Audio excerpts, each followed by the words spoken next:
மலர்கள் மலர்ந்தது எனக்கு மதுரசம் அருந்தட்டுமா விடுகின்ற வரையில் முடிகின்ற வரையில் கவிதைகள் எழுதட்டுமா முத்தம் என்ற கடலில் முத்து குளிப்போமா அழகு அழகு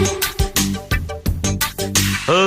நீ நடந்தால் நடையழகு அழகு நெருங்கி வரும் இடையழகு அழகு வேலெறியும் விழியழகு